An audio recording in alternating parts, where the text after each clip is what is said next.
watching, welcome, welcome. It always takes like a half a second for me to get started on all of the platforms, just because it's like, okay, there Yeah. we go. Like Instagram always takes a half a second, but Well, we are. listen, you're playing co-host and engineer at the same time. I know, and I I hope it know what works that's. because I know what yeah, that. I did that for years, dude. It is a. It takes a bit. It's not an easy thing. no, it's not. Pushing the buttons and It's too much. luckily you don't have to play with camera angles. If everybody Oh, was in house, it would be a completely different animal. You who's the know. first one on board today? Let's see. The first get That up, reminds me. Let me pull meow. up. Let me Spicy pull up the kitten, chat. first one in my chat here. Spicy. Yep, we got Brian. Welcome, welcome. Brian, we. Me We're and Brian gonna. are going somewhere fun next week. Oh yeah. Huh? Yep, yep, Where are you yep. going? Do tell. Gotta keep it low key for now Oh, okay. Okay. because I don't want. I paid for the whole place, and I don't want someone to try to wiggle their way in and get in and join it. You know what I'm saying? Okay. So keeping it low Uh, key, but it's gonna be fun. all right. I told you, I'm getting a lesson tomorrow from the Yeah. great Patty Negri. If you guys are fans of the paranormal, you guys might know, you should know who she is. Uh, she gave me a lesson in divination. I'm gonna get to interview her, and that'll air sometime, I think, in March, maybe even early April. We're so far ahead, dude. We got so many guests, so I many know. shows. I know. There's a lot. There's a lot, man. There is a lot. I can't wait. It's gonna be fun. We got a lot of It's going to awesome be so guests. fun. Welcome, Instagram. I hope you guys can hear me. I hope the tech's okay. Give a thumbs up, give a comment if it is. How do you guys? I hope you guys can hear me better today. I think I fixed the audio. Everyone's always like, "You're so low." Even my mother was like, your grandmother was like, "I can hardly hear you on there." That's so weird because you sound fine for me. I guess that's just the Yeah, production. yeah, That's just the because you're yeah. in the room. I don't know what it is. That's And weird. guys, we've got a guest today. Everyone, and John, you didn't get the memo because you're not in the right color scheme for our guest who's sitting in the lobby. I can make that happen. Uh-oh. We're gonna get a I costume can. change? I It's like can. watching the Hey, Golden Globes. hold on. Hold on. What? Let's see what's happening. Hold on. Uh-oh. It's happening. It's happening. I can make magic happen real You quick are making magic out. Look at that. with the lighting. Oh my goodness. All right, we got a good little crowd here tonight. I think it's ready. I think we're ready to start the show. As soon as John sits back down. There we are. Oh, yeah, now we're in it. Now you're in it. And it makes Now total I'm in it. sense. You look good? It looks good. Ladies and gentlemen, welcome to Splintered Spirits. I am your host, Gary.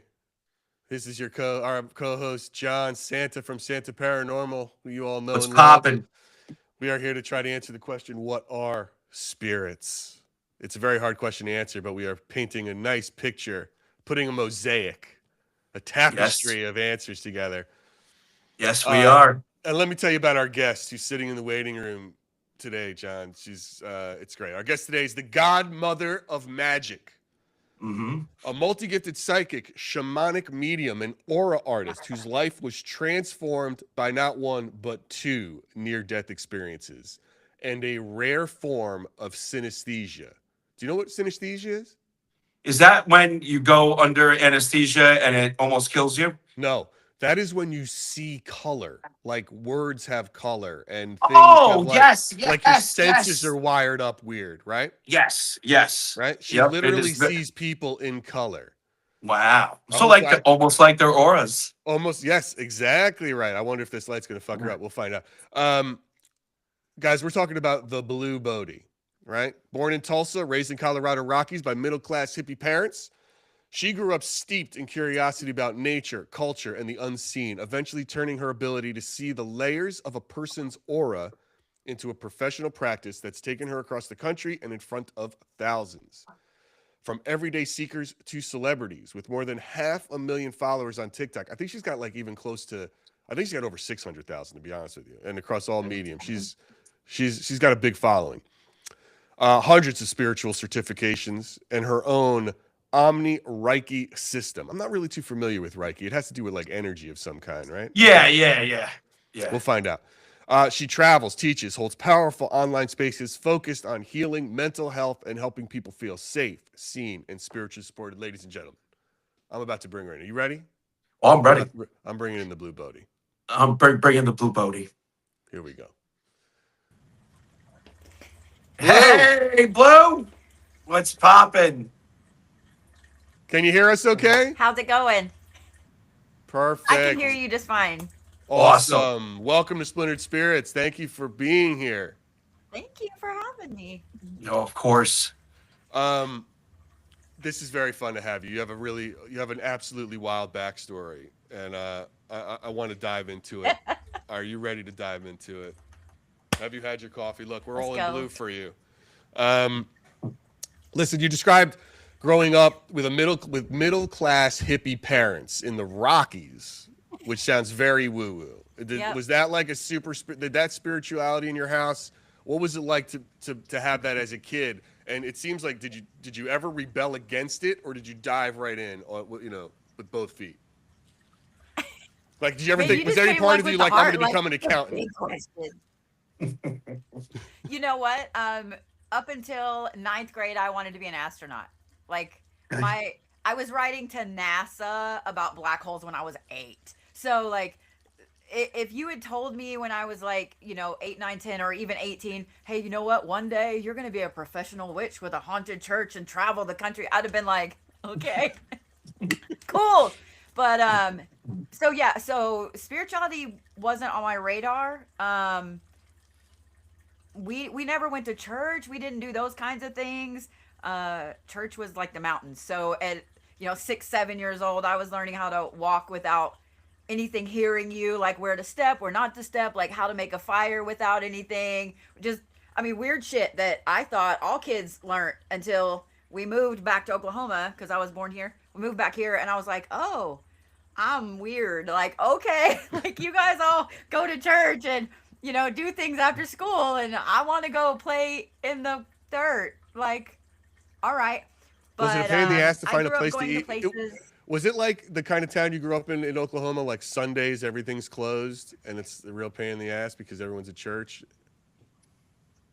And is it that religious? That was a suburb of Tulsa. But yeah, there's still a lot of stuff closed here on Sundays, like 8, 9 o'clock. Right. Yeah. Wow. I don't know if I'd be able to survive. I know it's tough. I mean, I really hate it. So there's that. Like, right. But you can get DoorDash pretty much all hours of the night. So I'm okay. Right all right, so that works. Yeah, okay. All right, so when did the astronaut thing change from being wanting to like study space and then just sort of like seeing space? So in 9th grade, I got this bright idea that I wanted to take karate lessons, and I got my knee snapped pretty hard and ended up having surgery and cried because I knew that I was, like at that point, I was out. So I cried when they woke me up after surgery. Oh no! But I take don't judge. I take the free courses on MIT on like quantum physics. Like that's what I do in my spare time. I love that. Don't judge. No, I'm not judging. So Blue, do you think that there is a connection between a spiritual perspective and a cosmic perspective? Hold on. Wait, Blue, don't John, you're jumping. Should we save that question? Save that question. Save it for a second. We got to learn a little bit more about Blue. No. Yeah. Sit down. All right. You're jumping we'll way save ahead. that for Liz. Because we got to get to where you are today, Blue. And it's so, you had bacterial meningitis at 19, which is unbelievably scary and threatening. I had a friend in high school who lost his life through meningitis. It is so you had a near-death experience there. How did that change you when you came back? I know you had 2. I'm like, just start with the first one. What changed in your life when you came? And now, have you always had synesthesia? Did these things develop over time, or what's going on here? So I think that I always had it a little bit. I played the trumpet all through school, and I could always tell if my pitch was off because in my mind the sound of the note sat in a certain space. Like it sounds so crazy when you describe it, but it sat in a certain space, like on a graph. So I knew if the note was higher, then I needed to bring it down. It was too sharp or whatever. So I think I always had a little bit of it. I assume brain damage is a fun thing to have happen that crosses the wires, and like I all I can do is joke about it. Like it could be worse. I could be a vegetable. I could not be here. So I do think that I lost my best friend my senior year of high school to cancer. So that and then this, I think that gave me such a different outlook on everything. But I don't really remember much between, going into the emergency room and then them pulling me out of the coma and ICU. Except I very vividly remember when they did whatever they do to bring you out of a medical coma. The neurologist was on my left, and when he patted my arm, it was like green, green, green, like just really bright, just neon green like that. And I remember, I'm sorry. I said, tell me what that when you say it's green, green, green. What do you say? Like they turn green, a light behind them turns green, like a filter over here. Like what exactly is the green no, that you're seeing? it's like bifocals. The best way I can explain it, it's like bifocals. So I have chromesthesia, which is where when you hear stuff, you see shit, like constant psychedelic fun. And then I also have tactile visual. So when I touch stuff, I physically see a color. So when he touched my arm, it was like flashes of light like that. So that's what I mean when I say like green, green, green. And I said, "Oh, you're green." And he said I remember he patted me, and he was like, "She's still waking up." And I'm like, "Okay." Like so and Do you see color I right now? didn't Like do you see actually me in a know. different color? Uh-huh. John has a blue filter on him, so that's weird. But like, what color do I have? So your voice itself is it's kind of an indigo color, but when you get really excited about something, like when you were telling him, hang on, hang on, hang on, your voice gets brighter, like really bright. So I would peg you for being somebody that when you're excited, you don't stop, like you just 90 miles an hour, go, go, go. John, because I've listened to his live streams and stuff, your voice is actually really this gorgeous bright red color. So, I mean, it matches your logo almost perfectly, but it's a gorgeous, like, fire engine red color, which tells me you don't sit still. No, not at all. Not at all. Wow. I'm constantly moving, Yeah. What's a bad color? Like when you see somebody with a certain color, then what is a scary color for you? That was like, no, thanks. So there's two voice colors. One is kind of olive green, and the other is like gray poupon yellow. And I have learned that both of those are usually very, very narcissistic type people. The people that have the green voice, they want power over someone else, where the other one, they're just kind of a jackass. Like, so I love green though. Green brings out my eyes like so much. That's very disappointing. I was like, it just does. well, not all green, just that green, just All right, that, yeah. just that green. But you described the green as that weird like pale green color that were in like 70s and 80s bathrooms for a hot minute before people realized it was horrible. You know the color I'm talking about. Avocado green. Yep. Yeah. Oh, yeah. I know what you're talking and there's about. different shades. Like it's really funny. A lot of people that are drawn to accounting have either a green voice, or when I touch them, they're a shade of green. Like depending on the shade of green, I can tell if you're more, hippie, like let me just heal you, or if you're more analytical, everything is in its place type of color. So this is an ability that you said you had when you were from a young age. Like you sort of knew it was there, but you're saying it strengthened or it became more noticeable after your near-death experiences? Yeah. Okay. Yeah. And are you able to, once you discovered it and embraced it, were you able to sort of strengthen it is it like a muscle where you can hone it better, or is it just is? You know, I think it just is. Like it has gotten stronger as I've gotten older. I to be honest, I didn't know that nobody else saw colors until 2020. I didn't know Oh that wow. other people when they listen to Metallica, they don't see this gorgeous like maroon red and all this stuff. I didn't know that. So I was sitting at a symphony with a friend. I always played in the orchestra, so I never went to one.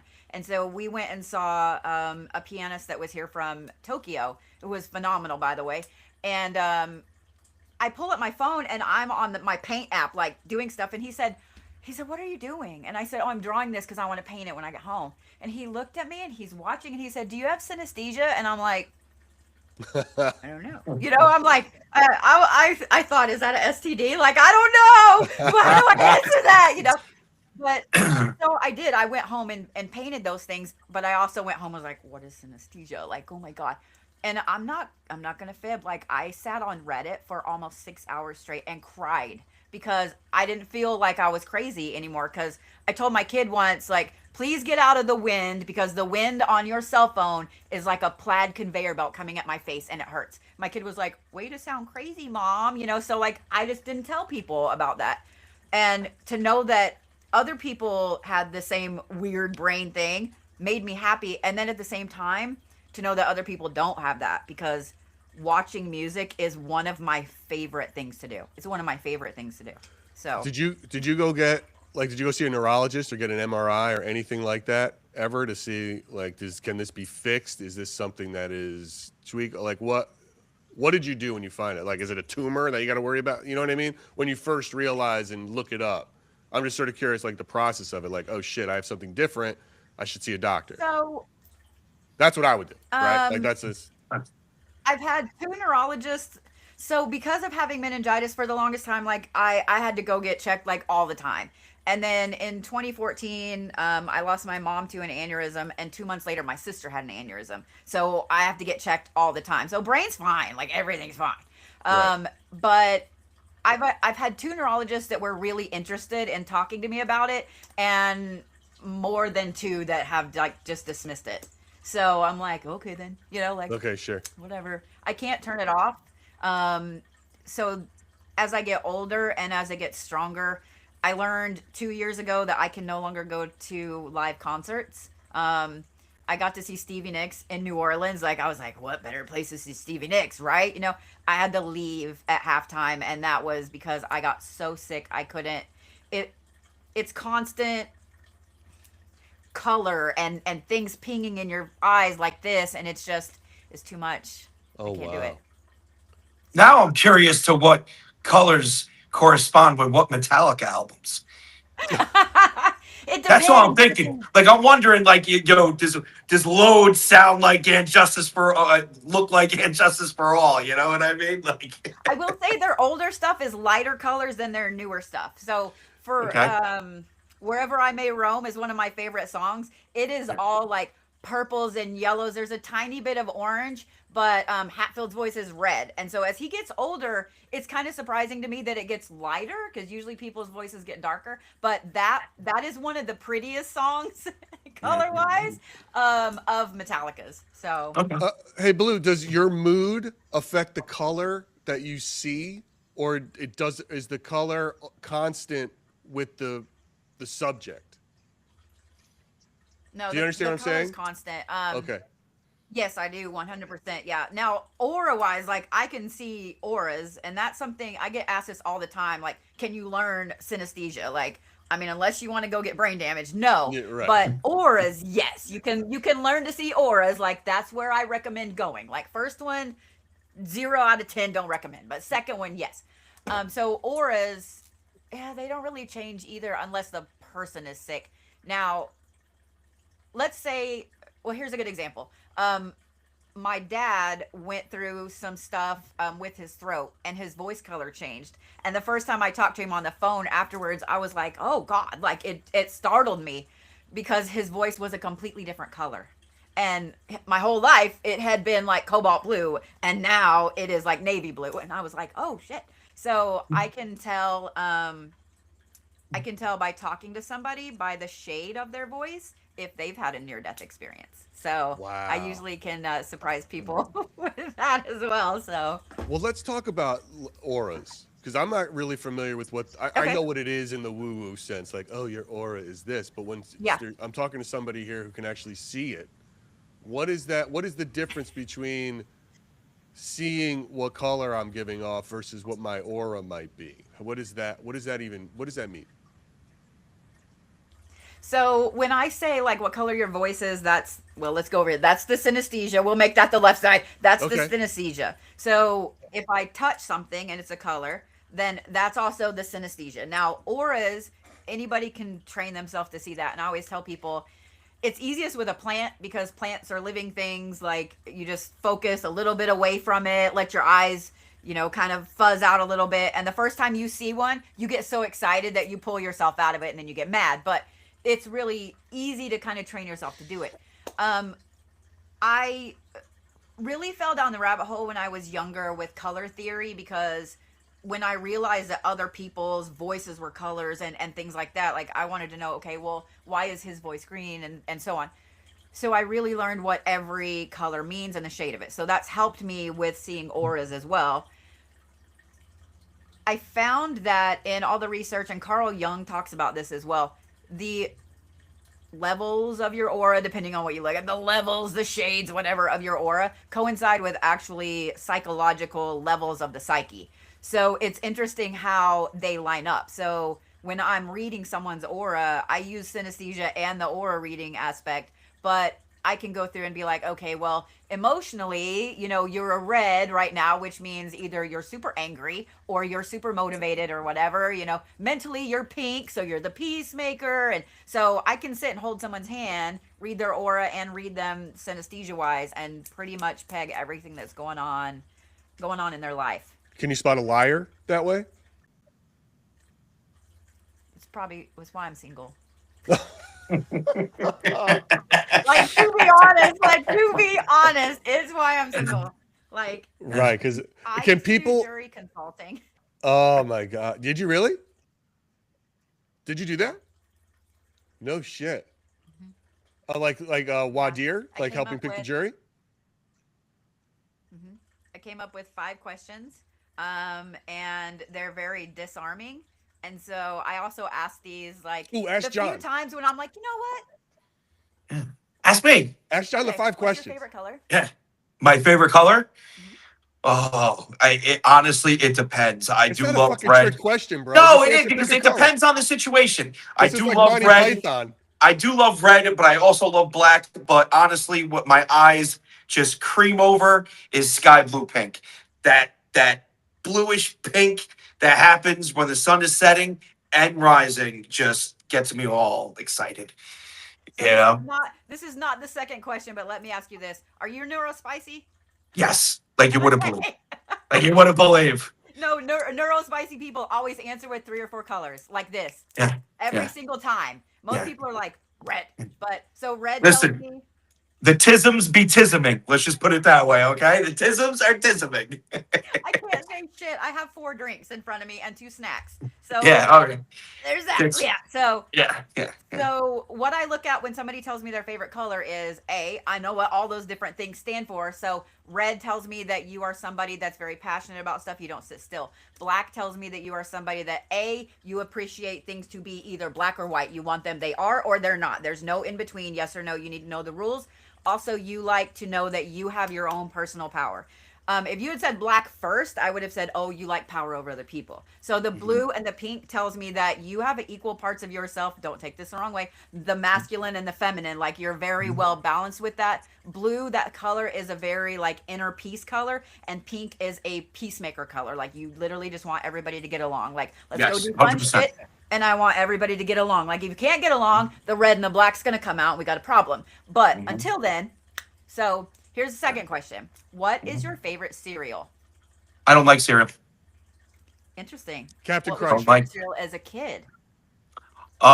If I actually, I don't even think I ate cereal as a kid. Maybe when I was a toddler, Cheerios, like all kids, But like the second I had to say, I don't like cereal. Mine's Captain Okay. Crunch. It still is. Yeah. I don't Still like is. Yeah. That what does tells that me mean? that you're never going to grow up. Never. it. Wait, who? Kind Me of like or a Gary? little bit Me. of pain Okay. with your life. Yes. Yeah. Captain Well, Crunch what's to is tell you that I absolutely don't great. like cereal? That I'm a It's super always- picky it's eater. Captain Crunch is always in my house. Okay. I love Captain Crunch, but being diabetic, I don't get to eat Captain Crunch Sure. anymore. I don't miss the mouth pain, but I do miss it. So that since you don't like cereal, I would say that is somebody that you really take time to make up your own mind, and you don't go with what other people say. 100%. So my next 100%. question, I would rearrange my questions. So if you had said that, say they're picking you for a jury, right? And these are the questions. My next question would be, if there was no time constraint or money constraint, what kind of car would you like to have right now in your driveway? Well, here's the funny thing: I don't drive, and I actually don't like cars at all. I don't like fast speeds in cars. I don't. When I see a car, I don't go, "Ooh, that's a nice car." They all look the same to me. You know, like, yeah, I don't drive, and I true, have no doesn't drive. desire, to whatsoever. But like, I'll go on a horse. You know what I mean? Like, I have no problem with that. So With funny. those two answers, I would tell an attorney he's on the jury, Sucker. because Yeah. he tells me that he will give me a fair shake to anything that comes up. No. Oh yeah. Oh, 100%. I always try. Listen, compassion and evidence is how I dictate my You're gonna be life. stuck on that jury. You I'll know. get out of jury So duty in a half a second. yeah. But okay, Gary. So same question for you. No time, no money. What car would you want in your driveway right now? I would like if it existed, I like the new electric like an electric Bronco, like a classic Ford Bronco, but an electric one. That's what I'd want. Can I change my answer? Can I change Or my answer? a Cadillac DeVille.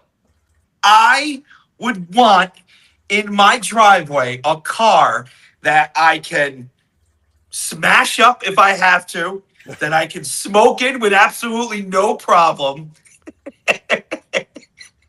You know what I'm saying? Because I do use vehicles. I have a driver. I get driven around. And there's certain things I would like. Like, there's sometimes where it's just like, yo, just tap that motherfucker.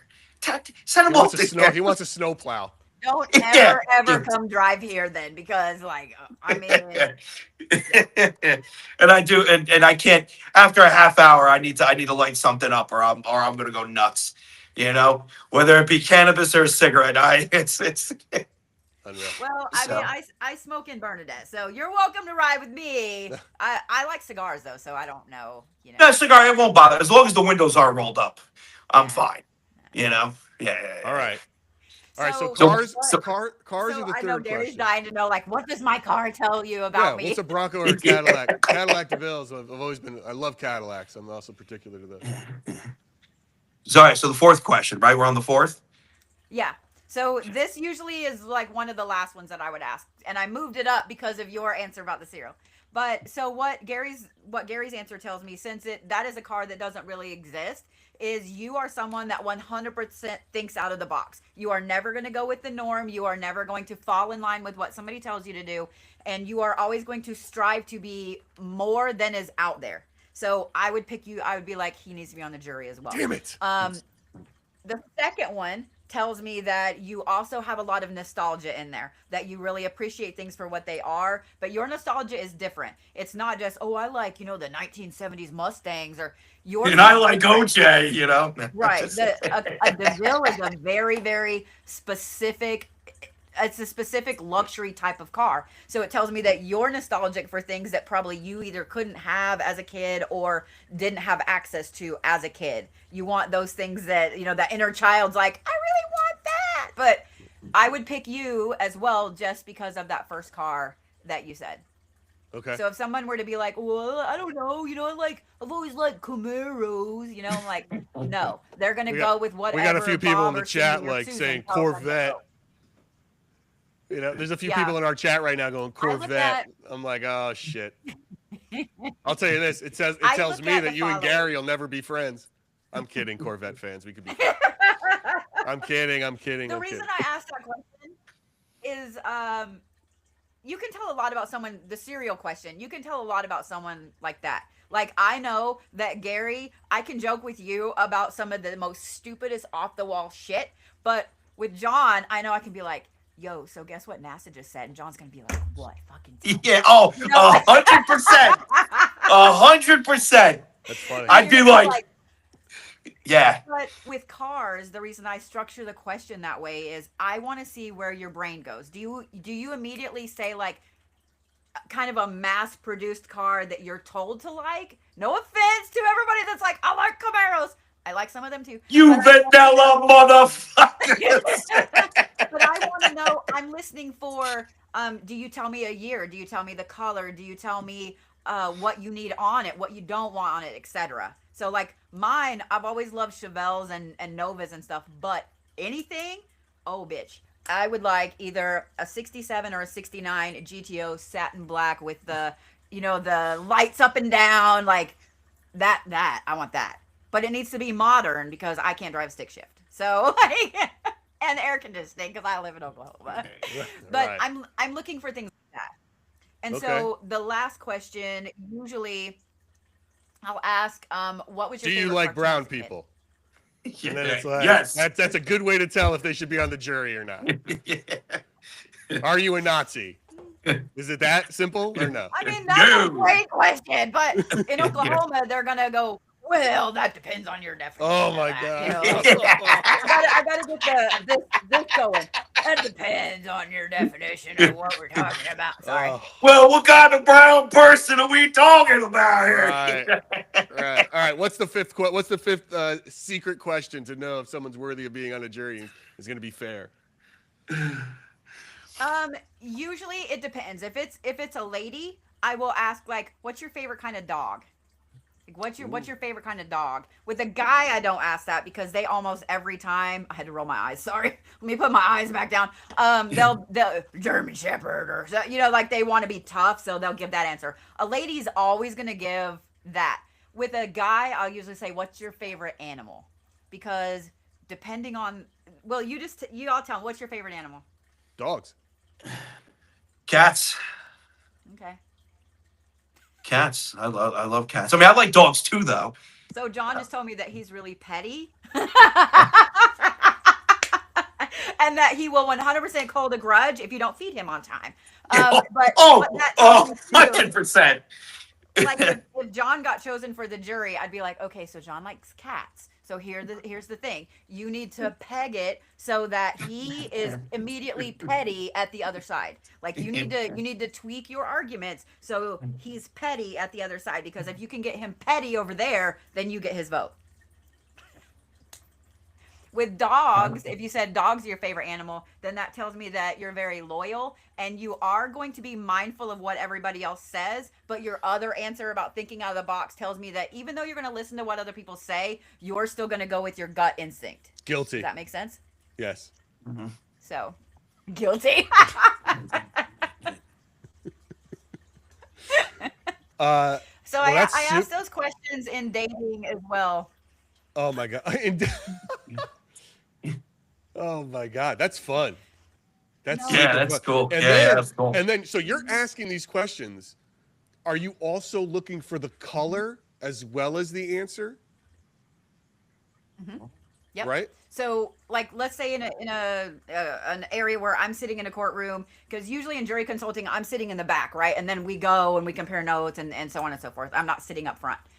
So I'm gonna be like, all right, okay, well, John's voice. John's voice is red, which tells me he's an action guy. You gotta really get him with the action and the petty aspect. And let's say we got Susan over here, and Susan's voice is magenta, right? So that tells me that she's a peacemaker until she's ready to punch you in the face, and there's no way to know which one she's gonna be.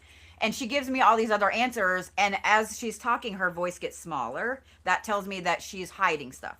The reason I ask those questions is because they're very disarming. The whole time y'all are answering, you're laughing and joking and like really thinking about stuff. So then if I was like, okay, what do you think about the death penalty? So I've already gotten how your voice looks to me with you answering honestly about everything and something exciting and something you don't like and things. So now when I ask you about the death penalty, or I ask you about, do you think people should be able to go in and just steal your TV?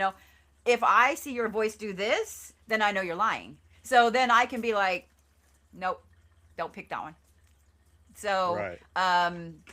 yeah, I judge off the color of the voice. I judge off how big or small the voice is and the answers. So, yeah, I haven't been wrong yet.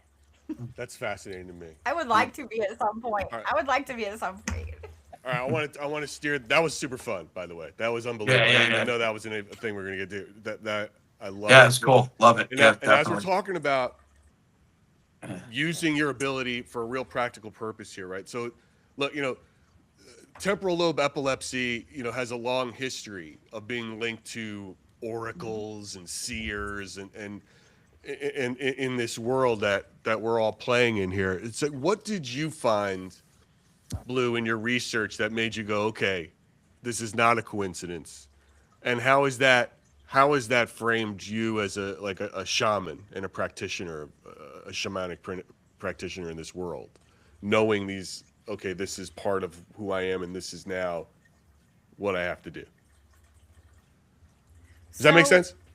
I I didn't. Yes, it did. It did, and it's a fantastic question. Um, I really didn't know. Well, I didn't know I had epilepsy till like really early 2015. I was always just told, "Oh, you got migraines. It's fine. You got migraines." So I've always been an obsessive researcher. I've written a ton of books and things like that. I am obsessive, like it's a problem with research. So when they were like, okay, well, we're pretty sure you have temporal lobe epilepsy. We're gonna get you in for this test, which sucks, by the way. I went home and was like, all right, what the fuck is this? And looking at first all the list of people that have had it, like Prince. I mean, It's serious shit. son of a bitch, it just fell out of my brain. But there's a whole bunch of famous people, artists, things like that. I was like, okay, tracks. And then they started talking about there's a type of seizure that is a euphoric seizure. And everybody, when I describe this, they're like, oh my god, that sounds great. It is the worst thing to ever have happened to you. I've had it happen twice. So it's like you suddenly are filled with this idea that everything. Like you're walking up to the edge of the cliff, and at the cliff is like everything you could ever want to know about everything, right? And as soon as you get to the edge, you're yanked back, and it's bullshit. It's bullshit. But then you cry for like 5 minutes straight because you were right there, right? But when you think about that, and they look at all the different saints and popes and things like that, and they're like that had religious experiences, it falls into every single thing that seizure is.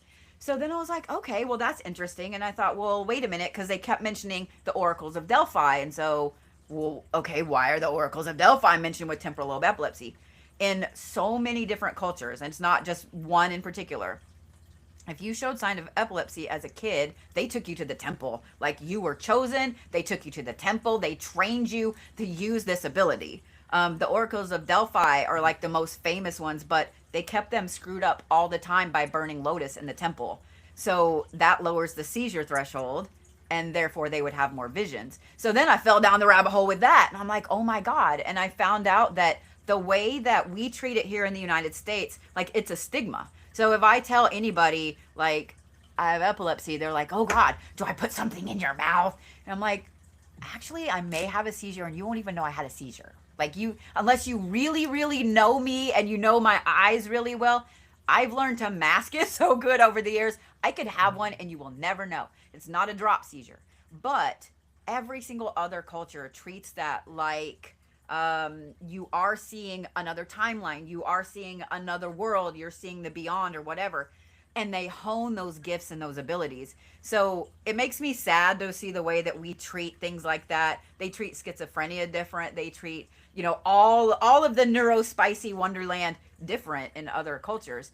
And I 100% think that helps tremendously. I think it helps tremendously with what I do for a living. I do a lot of astral travel and travel for people, etc. And I think that because I know I know myself and my brain and what I can do to break it just a little bit safely, and do what I need to do, for lack of a better term.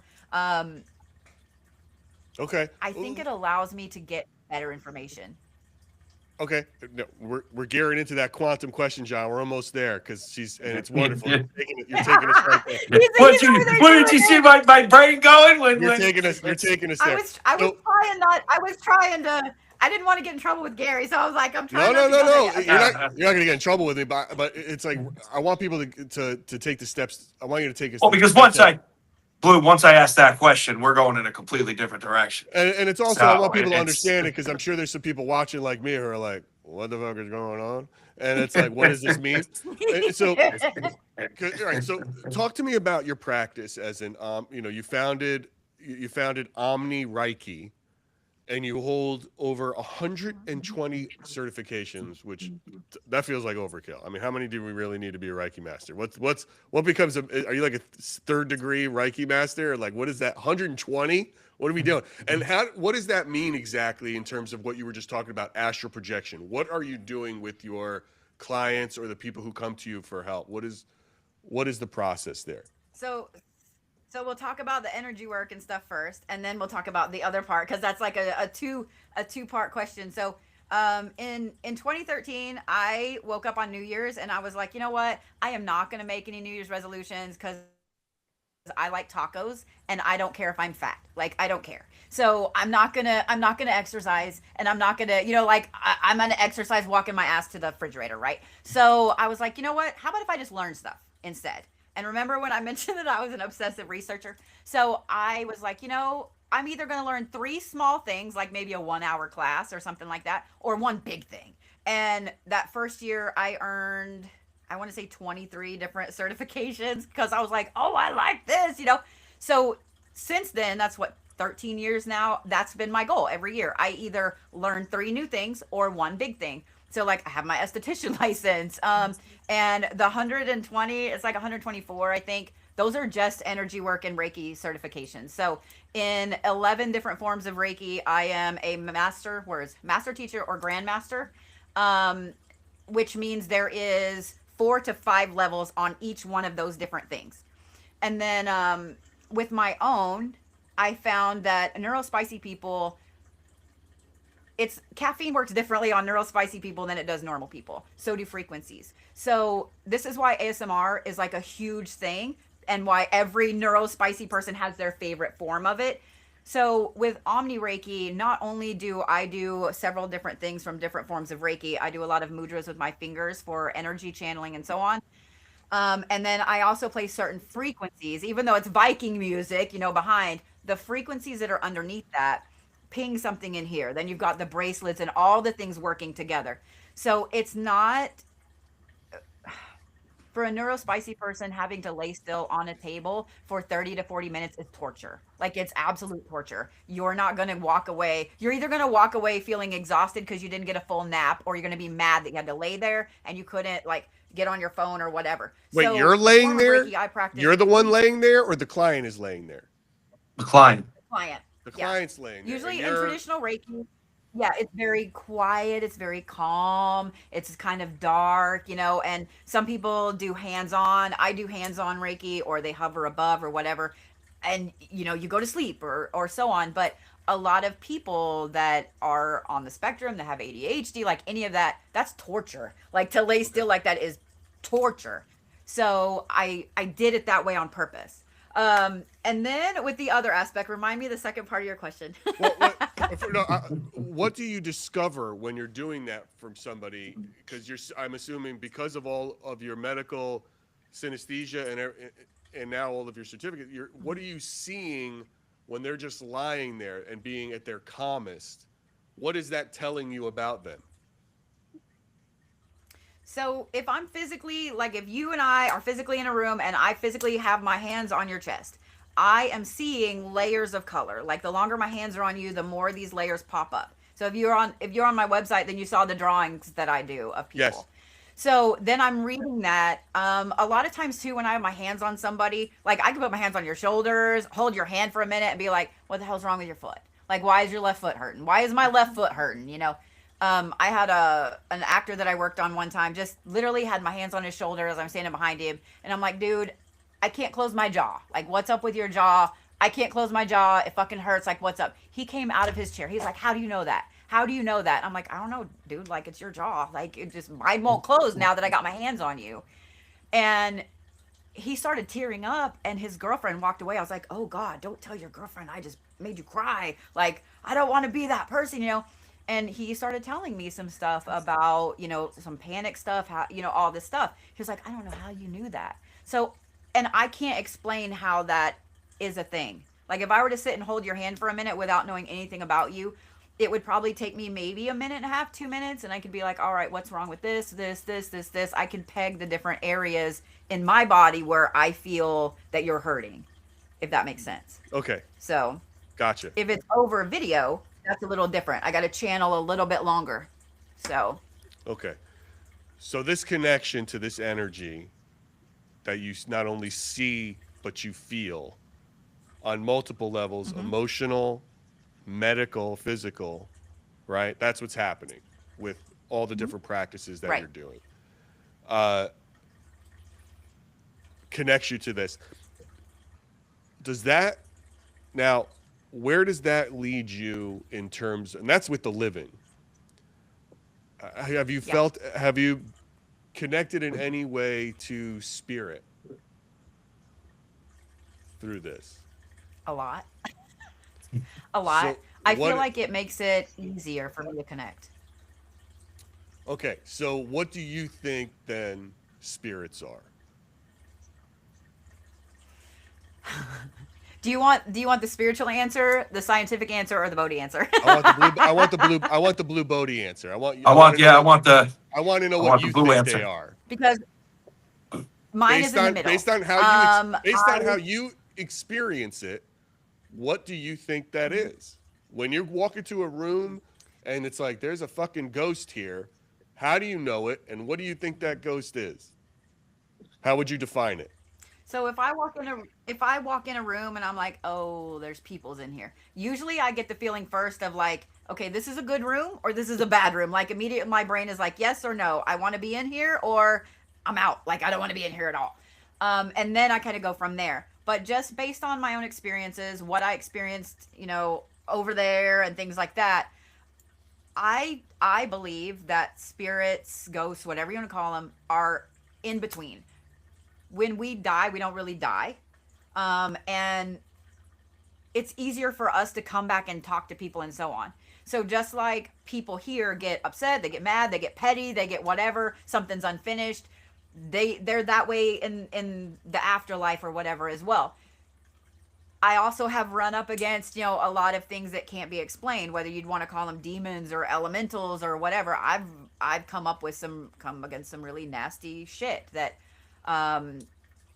has caused me to be like a weird TV character. I have 23 lines of ancient Enochian down my back from like neck to the base of my waist. And so things like that react differently to me now. But I fully believe that yes, there are people that are still here that come back and forth, etc. And then I believe that there's other things that I don't think the human brain actually has a good way to describe. I think we just call them demons or elementals or whatever because there's not really a name that we have for them. And are you experiencing this in color as well? Is it a different spectrum of color or light? Yeah, sometimes. I find that as I'm getting older, that's happening more and more and more. I can walk into a building, I can touch a building and get a color and be like, oh, I don't want to go in there, or ooh, let's go in that one, you know. So I went to Crescent Sanatorium this last summer, and you know, walking up and touching the different buildings, there were a couple I was like, no, like absolutely not. They actually had to talk me into going into the tunnels. I was like, I don't want to. Like the thing down there and we aren't friends. Like I don't want to go down there. And they talked me into going, and I was like, I'm out. First way out, I'm out. Like I don't want to be down here. But so you're sensing them. Is there a communication there though? Or are you just sensing it? Or is there a real back and forth? No, there's communication. Mm-hmm. Yeah, there's communication. What's really funny is too, um, when I'm scheduled to go to a paranormal location, I have a lot of friends that are on teams, up in the Northeast and stuff, and I'll go into one of their live streams while they're there, and I've had while they're using a spirit box or whatever. I popped in a live stream with Shauna, who is with Unique Paranormal, and it said she's here, and then another voice answered who is, and someone said the blue one, and Shauna was like, "Are you serious right now?" And it was like, "Hi, hi, hi, hi," and it was like, "Bodhi, Bodhi," and she was like, "What the fuck, dude? Like, what's going on?" She has called me from places and been like, "You're being asked for." I'm like, I don't know what these bitches are talking about in the afterlife, but like, I'm trying to sleep. Like, I need you, like, I need you to not. But it's beginning to happen more and more and more. That's wild. So, so you think by the time you're 40 years old, you'll come into your full power? I mean, one can only hope. And I love you for saying that I'm not 40 yet. I just turned 49 Monday. Yeah, I know. I saw the video. That's why. Hey, happy birthday, by the way. Oh, happy Like, I birthday. got to think of something like epic to do for my 50th birthday. I'm teasing everybody that I'm going to get a blue mohawk for my 50th. Like, we'll see. We might go full on Rick and Morty with less portals. I don't know. Yeah, right. Rick and Morty. Hey, yeah. Don't get a mohawk. I was gonna bring that up when we end the color the whole color talk. Your hair is awesome. You grew that. You had it blue and then you grew it out. I'm guessing, No, She or does no, did the you I, tips. dye it? She yeah. does the tips, bro. Those are more than just the tips, But you know dude. what I'm saying. Yeah. No, your hair is awesome. Like the great color, like that Yeah. mermaid color. It's nice. It's All nice. right. Well, thank Let's you. now, John, I go love it. for it. Ask your question because now we're talking about energy. No, we've got. You took us here, and What was my question again? No, it was we were talking about quantum physics, astral projection, and then now she brought up these sort of entities that we don't know what it is. So how do these pieces come together in terms of your love for quantum physics and how that plays into everything? well, listen. The cosmic perspective, right? The cosmic perspective. If you love space, anything like that, you generally have a. I've never met somebody who didn't like space that didn't have a cosmic perspective, even no matter what. So, do you, Bodhi, think that there is a serious connection between the spiritual and the cosmic perspective that astrophysicists and science has not yet caught up with? I mean, And do 100. and there's a two-part question to this. And do you think In that 27 once subparts. and do you think that once if and once these connections are starting to be made by science, that it'll break through to more of our realm of existence and what we do with you with your craft and myself with spirits? We are so friends. You don't even Yeah, know. I know, Just Lou. It's let it all good. happen. We are so friends. Um, I So I follow all the woo woo stuff on social media, and I also follow like all of the quantum physics stuff. So I love the fact that a lot of things that they're proving in quantum physics now actually prove things in the spiritual realm, like quantum immortality and like the slit experiment and so on. And I'm a big fan of black holes and a big fan of like all the shit to deal with them. So like I said, I was writing to NASA at 8, and someone there took pity on a poor little kid, right? And I was the cool kid in school, let me just tell you, because I had a packet this thick from NASA where they sent me all of this like DOS matrix printed out stuff redacted about black holes, right? So I took that to school like I was the coolest shit, right? But I've always been obsessed with them. And so like Interstellar is one of my favorite movies because of all of the things that it Oh deals my with God, it. sure. So I really Great movie. paid a lot of attention lately when Cried they've like come a out and said, baby. "Hey, this was 2021, I think end of 2021 when they came out and said we have seen two black holes colliding like they're," and of course that's however billion million gazillion years old, just now getting here. And so then me spiritually, I'm like, okay, well, if we don't really know what a black hole is, what happens to it, etc., how is that going to affect us? So I have watched, because I've been in the spiritual realm since like 2012, 2013, like full hardcore, like all in. um I've watched since 2021 how the spiritual everything has just shifted and changed. I've watched the uptick in the paranormal, like insane upticks, and there's no rhyme or reason, but it's just like bam, bam, bam. I've watched the mass awakenings that people are like, oh my God, there's a mass awakening. I'm like, yeah, there is, bitch. I've watched the Schumann. I've watched all those things. I also watched the things from NASA where they're like, all right, CERN is now doing this and CERN is now doing this. And I listen to the conspiracies, I listen to the scientific part. And I think that everything is somewhere in the middle. Like, just like they can't explain in the slit experiment why, when you don't watch what the particles are doing, they do whatever the fuck they want. And why, when you watch, they're like, oh, we're just going to go right here and be a good little line.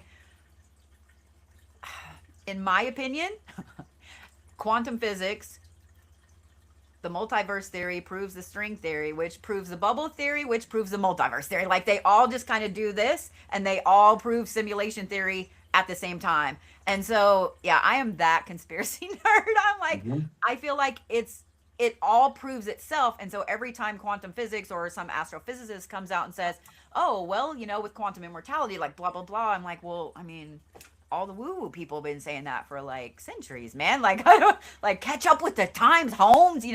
So that's the Bodhi opinion. Yeah, no. All right. Yeah, no, that's awesome. I mean, listen, I couldn't agree more. Which is, and I had a feeling that you were gonna have a very right when you started talking about. I wanted to be an astronaut. I'm like, we're gonna be friends, right? I right off the bat knew it. So, oh yeah, go ahead, Gary. Go ahead. I was going to say, so, Bodhi, can you give me a real story, an example of how you combine all of these elements of yourself? The spiritual, the synesthesia, the astral, the quantum physics person when a client comes in, is this part of like what the Black Horse Project is, or like when somebody comes in for help from you? What is somebody who's come in, asked for your help? What is somebody comes in for your aid for you to help them, and then can you share a real life example of, and then how you've seen that growth in that person using all of these elements? So some of the best examples actually are kids. I really, really love working with little kids. I was lucky enough that my parents, when I was like, hey, there's a monster in my room, or, this happened, my parents were like, oh my God, just go back to bed. My dad was like, well, let's go find it. Like, it wasn't, let me go fix it. It was like, let's go find it. Like, let's trap it. That was my dad, right? Like, let's set up some traps. Like, my kids and I tried to trap the tooth fairy, like things like that. But so I had parents that believed me when I said, hey, there's a big shadow man in my room, after this weird dream where I was in a castle. So there's a lot of kids that have the ability to travel. A lot of neurospicy people astral travel in their sleep more than they actually sleep. And I know some people in the comments are going to ask or whatever, but if you wake up more exhausted than you went to bed all the time, if you wake up and everything is black, you don't remember dreaming, those are two hallmark signs that you travel more than you actually sleep. If you have a lot of things during the day that happen that you're like, I think this is deja vu, but I don't know, there's no dream to tie it to, hallmark. So people bring little kids to me and they're like, they have night terrors, they have this, they're saying there's a guy in their room, blah, blah, blah, blah, blah. So I talk to the kiddo. I do this in person. I do it, Zoom or whatever. I talk to them and I'll tell them. So the reason I came up with the black horse, I should have worn a tank top so you could see, but I actually have a big black horse tattooed right there. That is what the woo part of me, that is what I use to travel to the astral. That's my mode of transportation there. So I tell these kids, first of all, hey, like, that's my home away from home, man. So you put a black horse beside your bed. I don't care if you just draw it as a stick figure and you need me, I will come get you. Like, I've got you. Don't be afraid. I will come get you. Okay. I do this for adults and kids. So those of you adults out there that are like, well, I want to do that. Yeah. But since I started doing that in 2015, 2016, I cannot tell you how many people tell me all the time, dude, you came and got me in my sleep. You came and got me in my sleep. Most of the time when they say, you were in my dream, I'm like, dude, tell me to go home because I'm tired. Like, tell me to go home. But I mean, there's probably over 1,000 people at this point that have been like, hey, thank you. I got too far out there. You came and got me. I'm sleeping better. The thing in my room is gone. Like, and educating people on those things. That is my favorite thing to do with helping people, because a lot of times people don't understand, like, Monsters Inc., the movie Monsters Inc., it's pretty right on. Like the astral is a fucked up version of Monsters Inc. and things will piggyback and come back with you. So when a kid says like, "Hey, there's a big shadowed thing in my room with a cloak on, and all I can see is its eyes," I immediately am like, "Okay, that kid's traveling, and there's a straggler. We got to get rid of it." Like I can immediately tell. I also I usually don't. This is not something I like to do because it wears the shit out of me. But I've had a few times where I've had to go get someone. Like I've had to stop what I was doing during the day because someone. Well, I can tell you about one of my moderators, Scarly. She has a lot of like autoimmune diseases and so on, and we didn't know that she was in the hospital one day. Um, they couldn't wake her up after surgery. She had like a something happened. They really did not. It wasn't looking good, and her daughter called and was like, "Hey, can you do something? Like, what can you do? Like, please don't let my mom die. Like help me, please." So I stopped what I was doing. I was on a live stream of all things. I stopped what I was doing. I'm in the shop. I go in, I do a candle. I'm sitting there doing all the things and so on. And then afterwards, I was like, "Y'all, I gotta go. I gotta go home and lay down." So I got off my live stream, went home, and lay down. And the next morning, Scarly messaged, and she was like, "I don't know what you did." She was like, "I don't know where I was." She was like, "All I know was it was really dark, and then suddenly I heard your voice telling me to come back with you." And she was like, "And if you hadn't shown up, I don't know that I would have come back." I've done that for a lot of people too, but I also slept for 3 days after that. Like it's not.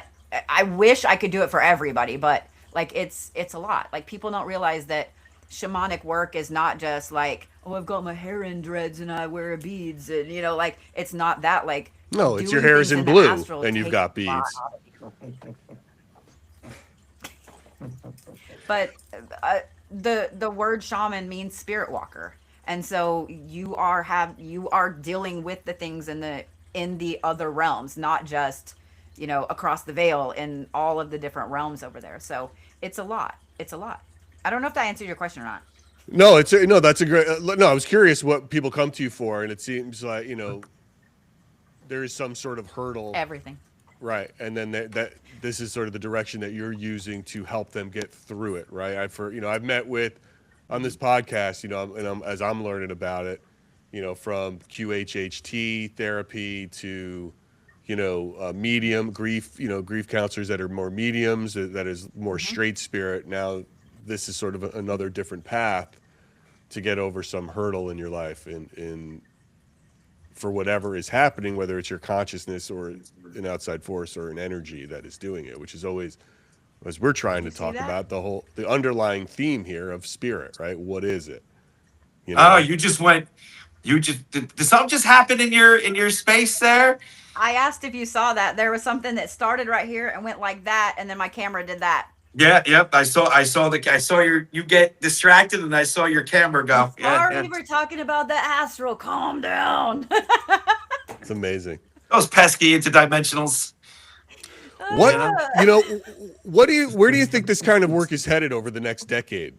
As we discover new things and has technology ever changed your business?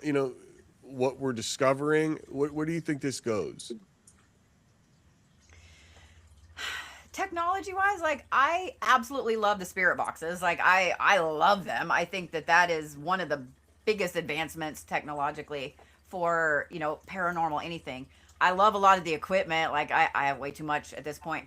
Um, but one of the problems I see with it, and this is something I tell people all the time, you don't know, like if you can't see somebody right in front of you, you can't see them doing it. Like there's a lot of con artists. There always have been snake oil salesmen, but now with Chat GPT and all of those things, like you can fake Mhm. read for somebody at any point. But I I am not a big fan of using too much technology in something, just because I've also watched on social media that people use Chat GPT and things like that for readings. Like well, what is it, with this and this and this.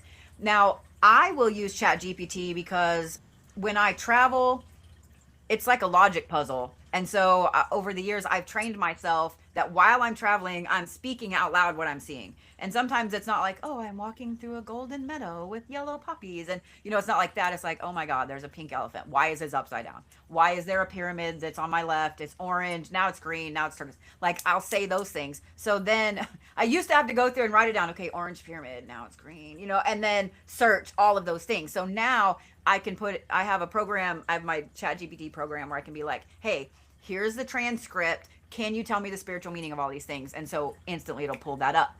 So I love it for that. But I don't know. Would I love to see something that allows us to actually step through a portal and see the other realm? Yes. But I've also watched Stranger Things. So like maybe not, and right. I see. What do you see want your people all the legacy to time be? with attachment. What do you want your legacy to be, Blue? For in this world, in this space. So just because of my experiences when I died, I know that when I croak, when I'm gone, I can still come get you. So that's another reason why I created the Black Horse Project. That's another reason why. She rides it on her mighty steed. Yep. Okay. All right. I want people to see spirituality in a different way. Instead of just like in the paranormal community, the spiritual community, and Hollywood, all of those things, you're looked at as either very, very reputable, or you're a crackhead. Like there's really no in between, right? There's no in between. But the vast majority of people are in between, like we're all a little crazy. You got to be a little crazy to want to go into, that burnt out asylum and talk to the little girl hanging from the rafters. Like you got to be a little crazy, right? You got to be a little crazy to want to go to Hollywood and film the craziest things ever. Like you have to be. Everything is in between. Like one of the things that I really hate about the paranormal is that everybody thinks that if it's haunted, it's bad. Yes. That's not yes. Like that's it's so annoying. That's why I make it a point to go to places that are quote unquote boring. Like these, like the Terrytown House Estate, for example, prime example. You go there is nothing evil there, nothing bad. There are interdimensionals, there's things there, but nothing that'll push you down the stairs, right? And that's what people want, unfortunately. And it's like, but that's not the real paranormal. The real paranormal is just, yes, there's bad, there's evil, there's but then there's also like awesome. There's like incredible. So yes, I agree with you. Like you wouldn't believe. That's one of the reasons the property that I bought in Pennsylvania. That's one of the reasons that I bought that property. I have never been in a place that I felt like that in. And so having teams in there this last fall and everything, do we have a little trickster down there that's there's a weird part of the underground that goes up under the street? Like, yes, his name is Jerry. He even gives you a New York call sign. It's so funny. Like, is he kind of a trickster? Yes. Is there there's a gentleman in the boiler room that I'm just like, hey, just knock before you go in. Like, he doesn't like chicks being in there. So I'm always like, knock, knock, knock. Like, hey, we're just going to come through. Like, dudes, he's cool with. But chicks, not so much, which, I get it. But the sheer amount of entities that are there, beings that are there, people that are there, like things like that. Everybody that has come in is like, holy shit. Like the sheer amount of just conversation that you can have in there is amazing. And part of the reason I bought it is because I was like, I can't let this place A, get torn down, and B, go to something or someone that's going to treat it like shit, like it had been. And I want people to be able to experience that not everything is just evil, bad. Like, come to the reliquary. Like the Reverend will stand at the top of the stairs.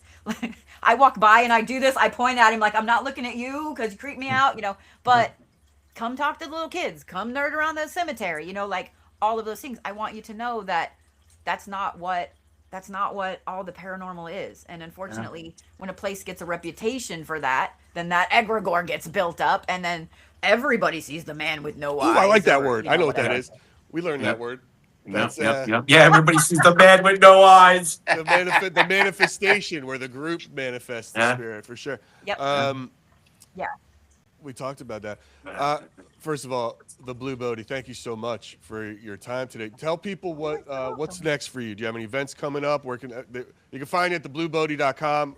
Everything is in the link tree in our bio to connect with Blue. To you offer like private readings, things like that. People can go to you. They can do that online or what? They can. Every single Monday night at 8:30 Central, so 9:30 Eastern, I do a full Reiki session. I do it live, TikTok and YouTube. I also read for the zodiacs for the week, give you a cheat sheet of how your week's gonna go, so you know you kind of have the cliff notes, etc. So far this year, I'm booked for Creep It Real, which is in June, and then the Gettysburg Bash, which is in July. I have a whole bunch of other ones that are in the works, but nothing is contracted yet. I will be working at the Reliquary a lot this summer. I have a big project that I can't really say anything about yet, but you just want to make sure that you that you watch for it, like just saying. So, Well, yeah. follow the Blue Bodie on all of social media and on her website, and you can keep track of what she's up to. Get yourself a reading if you can. This was absolutely super fun. What a great way to do a Thursday night live. Well, thank you. It's I been a hope you had a good blast. time. Like my face hurts because I'm smiling so much. Like, That's good. That's our goal. We want to keep our guests happy. Before you split, let's just see. We always ignore the chat a little on our lives when we have a guest. We had a lot of people chime in. Does anybody have a good question for Blue or us while we're here?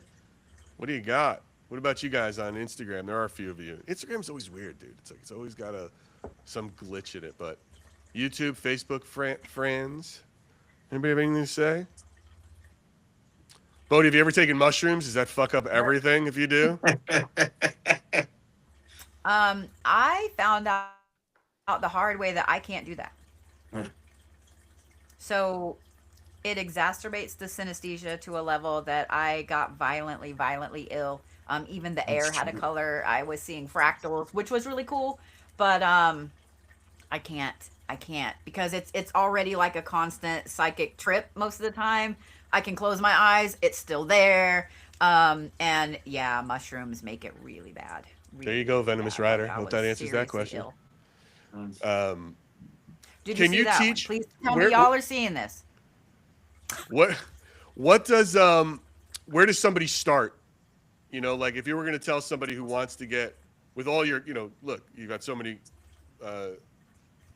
credits in this, and you've mastered so many things.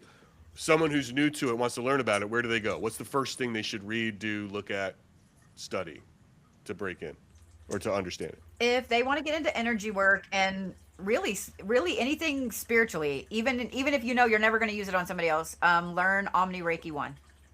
It's not Omni Reiki, excuse me, Usui Reiki 1. That is the original old school version. That will attune you to a lot of other energies. It will make you a little more sensitive with paranormal things, with your own clairs and gifts and abilities and so on. And you can find classes for that super cheap. I think I've got the first level on my website for like $11. Oh, there you heard it there first. Renee Elizabeth on Instagram, you missed the beginning of this, but she sort of did give us a slight read on our colors and talk about that. But anybody who missed this live, we redrop them. We redrop it first thing tomorrow morning, so it'll be available wherever podcasts are available. Right here, or you can rewatch it here on YouTube. But the live will be dropped on Spotify, on YouTube, everywhere, Apple. So even if you missed it or you showed up late, you can check out the whole thing. John, I got nothing else. This was so super fun. This was great. She's awesome. Yeah, she's so awesome. So Well, fun listen, stuff. I've said it on my live stream too, and I'm going to say it again, and I'm going to say it here. When it comes to the spiritual TikTok, you are my equivalent to the paranormal, right? Like we go through the same things in our chat, like you wouldn't believe. The same way you have people that what do? They is it backriding, or are they like when you're in the middle of doing something, they'll try to come in and they'll, be typing in the chat and they'll try to give that person a read to, and they, I deal with the same things. We deal. It's funny, but just on different levels. But we literally deal with the same stuff. Yep. People and the snake oil salesmen, if you will, the people that are just trying to scam for the followers and trying to make money off people. We deal with the same thing. It's actually very wild. So, but I she's tell awesome. people, You know. I tell people I've really cultivated my following. Like in April will be 6 years that I've been on TikTok. I've really cultivated my following. I tell people like I only have a couple of rules. Like one, like don't be a creep or a jerk because even creeps don't like creeps and jerks don't like jerks. Like don't Mhm. co-read. Like Don't. Yes. instantly Yes. that is a That's what mute. it was. The That is a co-reading. mute, and my moderators will screenshot your account and your comment. And Mhm. guess what? I do have time. I am the one. I do have time. I will find you. Like, and I usually say like, you see Wow. the frogs, like that's me, bitch. Yeah. Or and I say I don't talk politics in here. I don't give a shit what Mm-hmm. side you're on.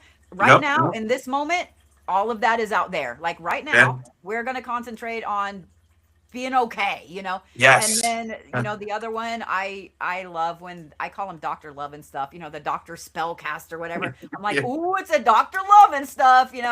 But I've gotten to where now I will get real quiet and I'll get close and I'll be like, guess what, boo? Like energy is energy. Like even when you come in here with a troll account, like I Uh-huh. can still reach out Yes. and touch you.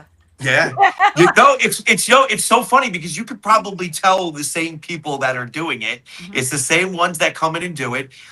Where you're using your abilities, I'm using my abilities of the way people speak in the chat Yeah. to, Yep.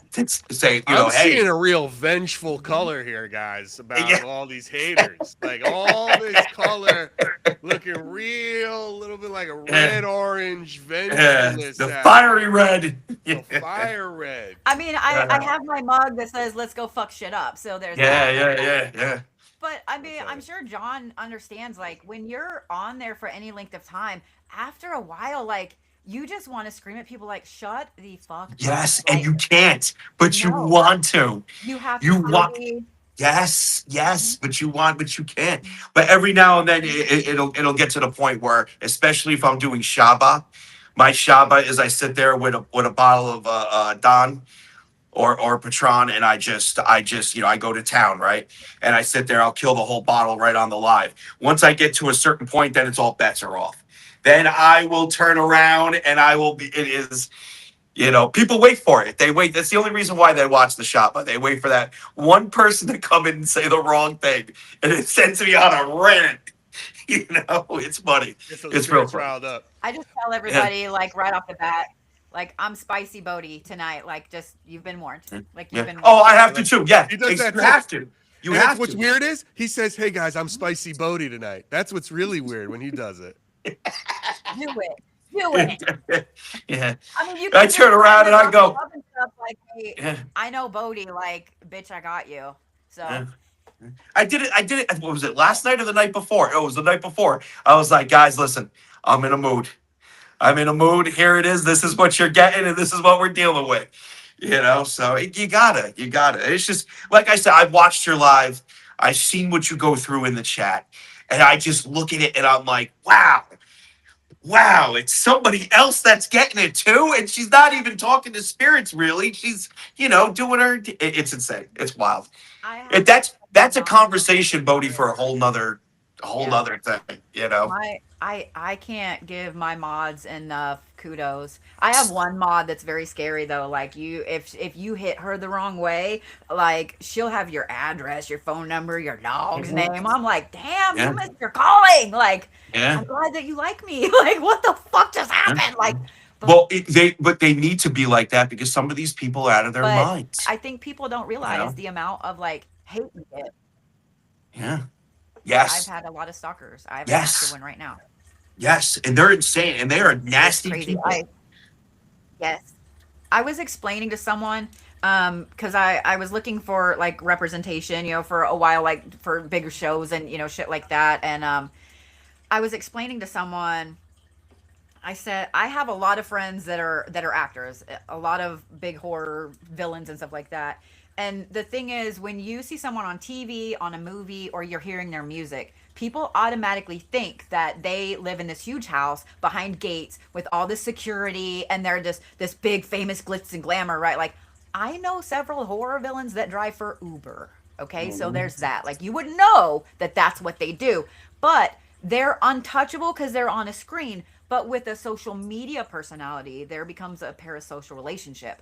I'm on your phone. I'm sitting in bed with you. John is sitting on the couch with you. You know, y'all are having a beer together. We're eating chips and queso together. We're bullshitting. You're in my kitchen. Like, and it becomes a relationship. And so they see it like when they see you in public or whatever, you know them. They know you. You know, y'all have a relationship. You're friends and so on. I once had a lady. I couldn't go to my own shop for several days in a row because she flew down from Canada on a one-way ticket, expected to work at my shop and live in my house with me. And it was my son called it Operation Extractability. And like I paid for her a hotel room just so she would have somewhere safe to go, because also I'm like, if something happens to this woman, they're gonna blame me, you know. So like it's insane the things that social media creators go through, and I don't think it's talked about enough. The What hate color No, was it's she? not. What color? It's, What color was she in terms of her aura? Like what color? What color did you see with someone like that? that one, there's a certain color of red, and I'm gonna try to describe it. Y'all will know exactly what I'm talking about. So in the 80s, you know, He-Man's like thing that he had. If you yes. watched it on a shitty Yeah. TV and it was kind of a neon-y red color, that. If I touch your hand and I see that, there's an instant distance because that's obsession. Yeah. That's obsession, straight up obsession. Maybe with me, maybe with the Stay Puft Marshmallow Man over there. I don't know, but that's straight up obsession. And so, like when I'm at an event or something, the girls that are with me, anybody that's with me, I tell them right up front, like if I say like, here's the code word. If I say this, or if I say, hey, I just need a break, you know, like I've had too much, I need a break or whatever. That's your sign. Like, dude needs to go, girl needs to go, because they, yeah, it's These scary. boundaries. It's these boundaries, and you said it best. There, when our people, when our community is watching us, they are at home. They're on the toilet. They're in the shower. They're Yeah, in their bedrooms. They're eating dinner. They're in their homes. They get this sense of, oh, that's John, that's yeah, Bodie. And then yeah. some of them, and it's a very small percentage, but it's a dangerous percentage, cross that boundary. Yep. And it is and it's completely different for you, Blue, than me. You know, I know, and I know you can take care of yourself, but what's stopping, like, you get what I'm saying? Like, No, yeah, it, yeah. it's different for a woman than for a man that's getting stalked, Mhm. right? Like, it's different. So, but I can only imagine, I can only imagine, because I deal with it, and I know you deal with it, and it's Yeah. just Guys, wild. it's tough being I've this good had looking. people It's say, really tough being handsome and pretty and I good looking. mean, Yeah. Let's just all talk about it. I mean, I've it's a had, curse. It's a curse and a burden that Yeah. we all Gary's have. got all the bitches. Yep. To be on camera and this good looking is a curse. Yeah. I get it. Guys, And I you get it. can't break it, and you can't You break the can't, dude. curse. It's like, No, and why would you want if being this good looking is wrong, I John? I mean, don't want to be glamour right. is I a don't want to bitch, be right. man. Yeah. You Wow. know, What a great. I think it's like the longest live we ever did, it is the Gary. longest live we ever did, and I think it did really well too. It's working Wow. really well. Yeah. Um, We could do this for hours. I have a feeling that we could just, you know, you know, maybe we'll do a TikTok live, Blue. We'll get Dude, together I one of these would, nights. maybe you should just come visit the reliquary sometime. Oh, maybe is that in Pennsylvania? It's a Is little that bit. the one that's in Pennsylvania? Hmm. up in So I I'll Pittsburgh. have I have a probably. cemetery waiting on you. Oh yeah, I might have to. Yeah, I'll message in a little bit. I might have to do that because I know it's either June or July. I'm gonna be in Pennsylvania. I'm gonna be in Gettysburg, either June or July. Are you going back? Um, we have a farmhouse right on a battlefield that I go to. So, but It's 2 hours, 2.5, maybe 3. depending on how you drive. Yeah, is it far? Is it? Well, we'll talk It's details. We'll way west. talk. Yeah, yeah, yeah. It's a Yeah, little yeah, bit yeah. north of Pittsburgh. So Okay, okay. yeah. So yins get crazy over there, in the pits. The yins get crazy in the pits. Yeah, I've got. Yeah, they say yins, I say y'all. So Yeah, y'all, yeah, you got to drag the side of your mouth. Y'all, you got to do that. yeah, yeah. Yeah, yeah. We'll definitely get together. That sounds like fun. I do love cemeteries. You know. I own a graveyard. There's 377 people buried out there. There's Wow. two full rows of children, ton of German immigrants, ton of war veterans. We have one that's very active that loves the ladies, and he will hug you with the dowsing rods, and it's actually really emotional when it happens. Like it's like the first time it happened, I bawled like a bitch. I cried like a bitch because he's the same Wow. age as my son. When he passed away, is the same age as my son. So to get that was just because I mean, it even when you hug an old lady and they're like, oh, and they do the pat pat pat, like the rods would even do that, like pat you like that. So yeah, Oh wow. John, Wow. go there and start cleaning some so graves, yeah. clean some headstones. Yeah. Right. That'd be super fun. Bodie. One of the reasons that I love watching. Go ahead. No. Go. Finish your story. I was gonna say one of the reasons because when you asked me to be on the podcast, like I started nerding through your videos. I'm like, oh yeah, yeah. So the ones where they make fun of you, like I'm like, oh god, I feel that on a deep level, those fuckers. But seeing you clean the graves and so on. One of the main reasons I bought this place is when I went to look at it. There are so many headstones that were broken, that are gone, that are leaning up against others. And when we went to go in the back door, there's a shed that someone built, and there was a rock there. And I looked down, I was like, is that a headstone? They were using a headstone as a stepping stone for this thing. And instantly I was like, I'm buying this place.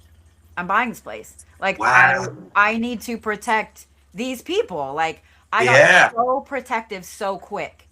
And I think that's also why I miss the place. Like I am dying to get up there. I'm not going until the end of March. And I'm like over here like rocking, but to see those cemeteries treated like that and to know it's been that way so long, it's all worn that I don't know whose stone it is.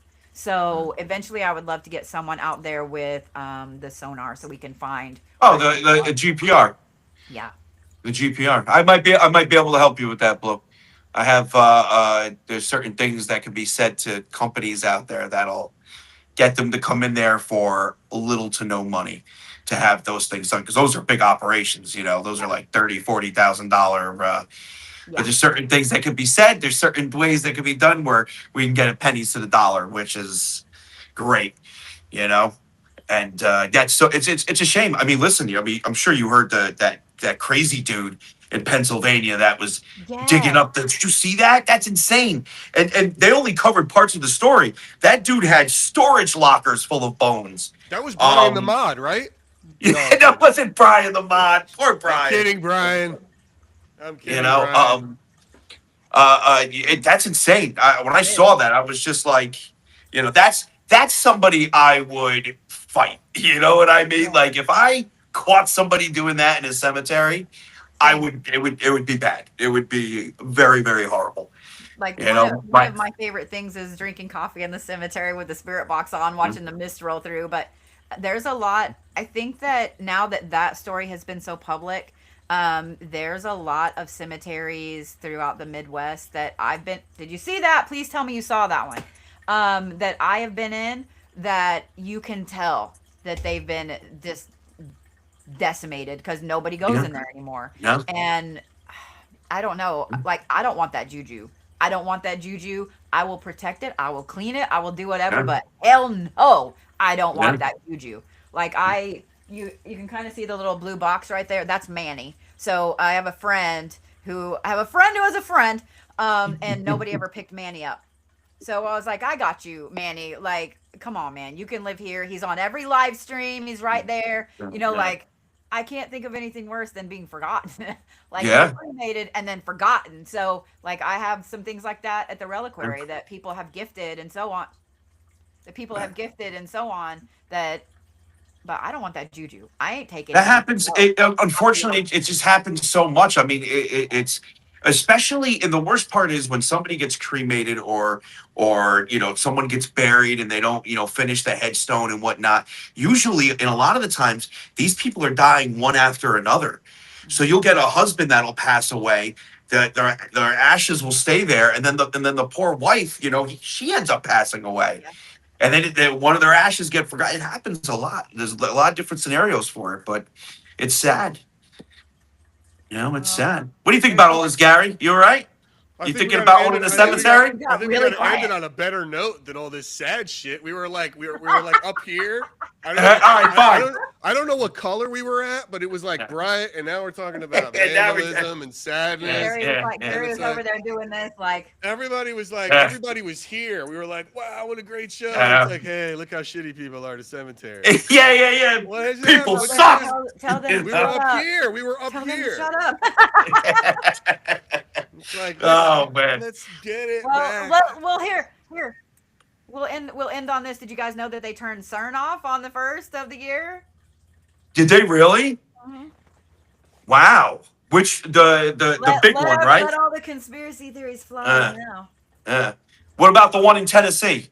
Is that one still running? I don't know. I don't follow. Yeah, there's a smaller one in the States. I believe it's in Tennessee. That I does just see it as, basically like- the same thing. I want to make one in here. I want to make one in this place where I'm at right now. How wild would that be? You crazy. Imagine. Calm Imagine down. doing what I I'll do, and help you. imagine doing what you do in a mini one. Or, that'd be insane. So Like, what I if wonder we built how one- it would have. What if we built one where you were, and then built one in the reliquary, and then we could see if we could communicate back and forth? Oh, What if we that'd be could make crazy. Two black holes and communicate. Yeah. Quantum tunneling. That's it. There you- Brad. I just- That I doesn't just sound read a- like- that doesn't I just sound read a whole right. thing about quantum tunneling. It creates some quantum tunneling, I mean, Rick and Morty, but with less portals. We just Yeah, right, exactly. Oh, wait, that's what I'm talking about. I don't know. You got the glasses though. You gotta then the brown hair. You gotta be Morty. Okay. But I don't know who Gary. I don't know who Gary has to be. I don't know who Gary could be though, because you're not. I really don't Gary. even know. You don't I've never He seen could Rick be. and He could Morty be in my Mr. life. Poopy Butthole. He could be Mr. Poopy Butthole. Yes. I've never seen a Yeah. Rick and Morty. Oh, Yeah. that hurt. Did you just say you've never seen Rick and Morty? You got to. It is one of the most intelligent cartoons. I take that back. It's one of the more intelligent shows that has ever come out. The amount of intelligence that goes into this is And it's insane. fucked up. And it's fucked up. But it's just so good. So good. I was on the edge of my seat with the whole evil Morty thing. It was nuts. Dude, half the jokes I say on my live stream come from Rick and Morty. Where do you think ooh we came from? That's Rick and Morty. That's Mr. Poopy Butthole. Have you always had a very loud face, Who, me or Gary? Gary? Oh, yeah. I've had a I'm loud watching face. them, they're like, Yeah. Yeah. yeah, your face is so loud. Yeah. So all my kids have Rick and Morty ringtones, and when I met Dustin Diamond before he passed away, he went to a dispensary and brought me back a little Rick and Morty tray, and it's like one of my prized possessions. Like it sits on my desk with my jewelry in it. Nice. Gary, There I'm you gonna check in with go. you later and be like, "Have you watched Rick and Morty yet?" I'm gonna Yes. need you to watch this episode. I need you to watch the Scary Terry episode. Oh, that's one of the. Put it on my list. That's one of the.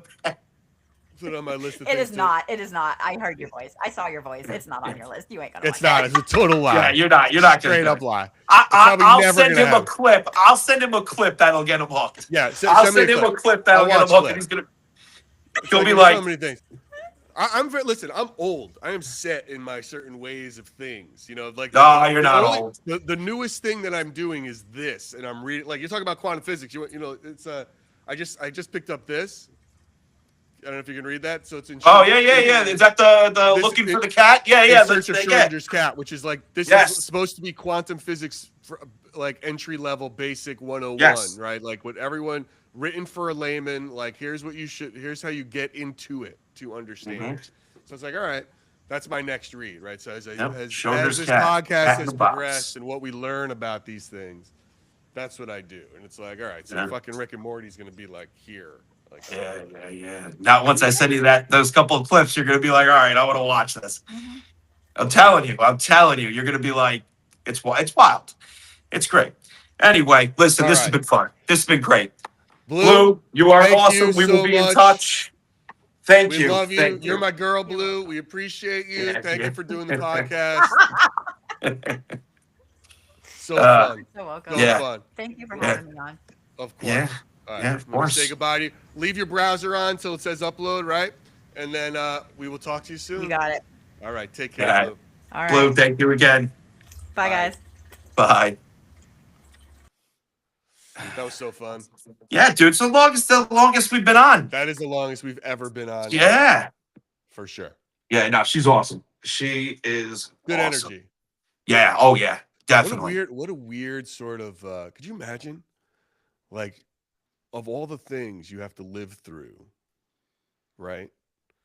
I'm talking about you've survived meningitis, but like you see color and you feel like you see color when you're touched. Like you have to go through your whole life like looking at people and being like, that guy, that Yeah. color sucks. Or you Well, meet somebody.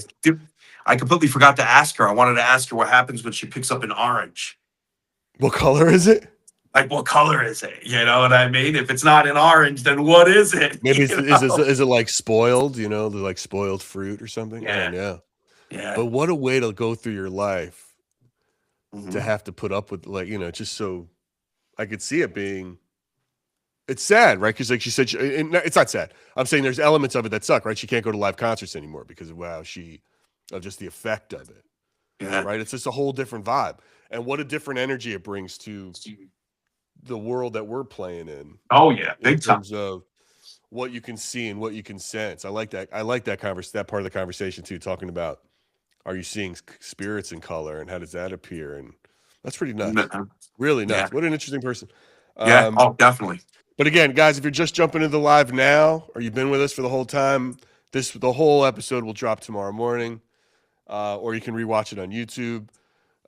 You can find the Blue Bodie, the links to it in the link tree in my bio, in the Splintered Spirits bio. By all means, what a wonderful guest! What a lot of fun.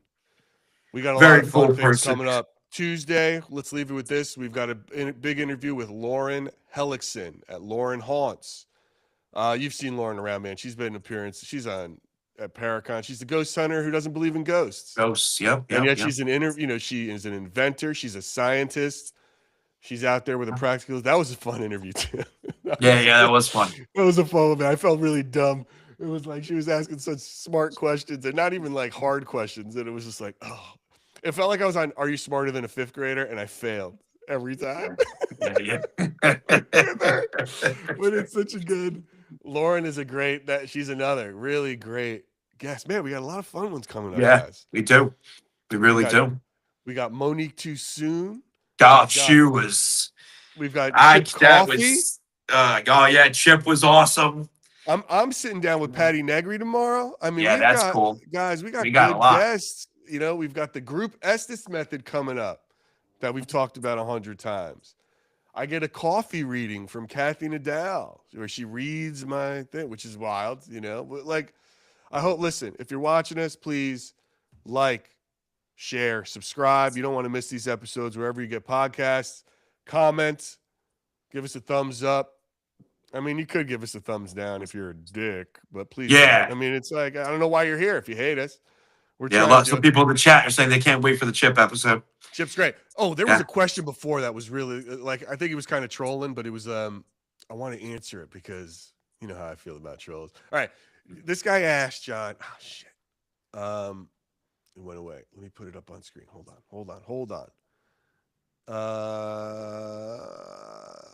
All right, look at this question. Check this out. What is the difference between this and right-wing fundies claiming that they see demons in everyone that doesn't agree with them? Serious question from the Venomous Rider. I'm not quite sure I understand the question.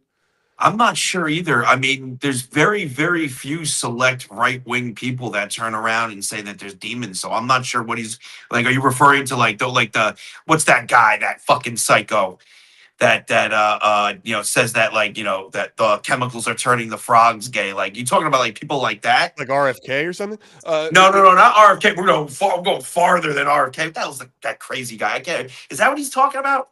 I'm wondering if the real point of his question is, I wonder if the real point of his question is like, what's the difference between us having fun talking about spirits as opposed to people who are like evangelicals or who might be like demonizing you and saying that Satan isn't real or Satan's coming to haunt you.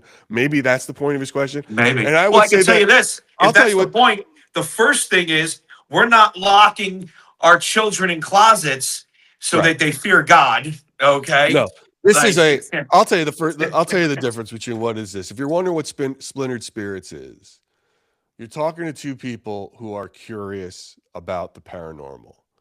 And John is a big believer.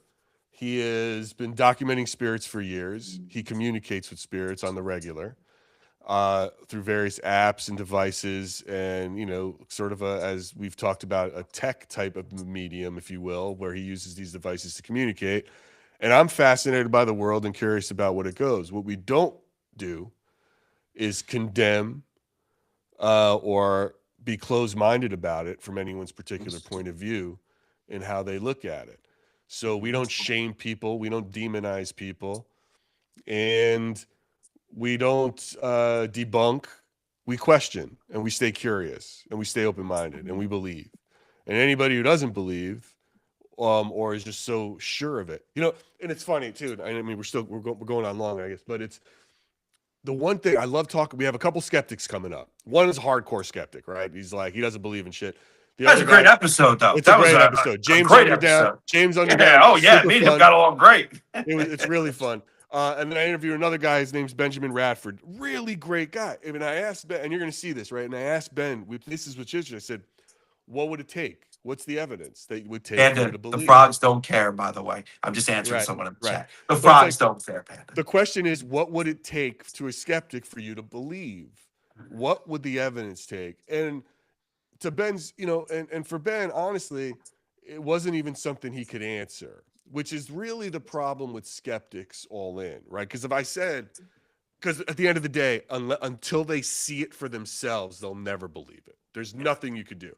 And I was like, well, if I give you, here's the stats on the location before we investigate, right? Here's all the electrical things. Here's all the readings we got. Here's eyewitness testimony. Like if I did a triple blind study of this location and then showed you the anomalies and then have the EVP evidence and an eyewitness and then a placebo, sort of like someone who didn't know we were there. Like if I presented you like documented video that I'm willing to bet even a skeptic wouldn't believe it. Like there's nothing you can do until they were in the room to see it. They have to see it to believe it, which is really an interesting thing. But I'm not shitting on Ben. Was awesome. I mean, he's really wild, and very open and so curious. That's what I love, about Ben. Benjamin Radford, guys, look him up. I mean, he's part of the CFI, which is the the Center for Inquiry. They're big skeptics, right? This is a big organization of skeptics. But he is so curious and so interested and so wants to, and so it goes out there. And that's coming up too. That'll be in a couple of months that we drop that.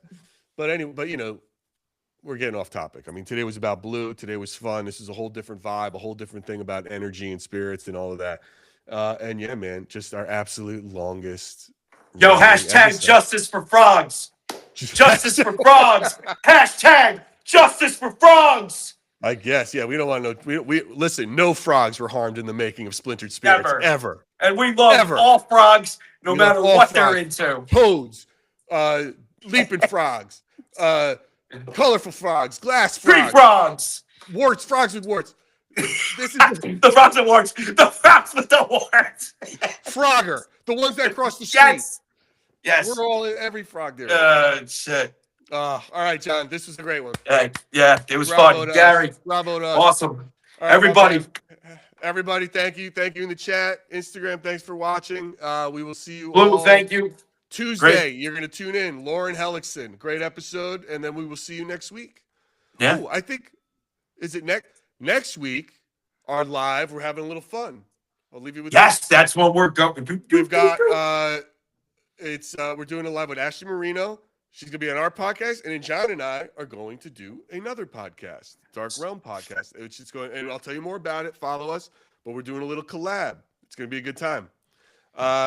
Ladies and gentlemen, now I officially will say goodbye to all of you. John, I'll see you. Gary, wait. Adios.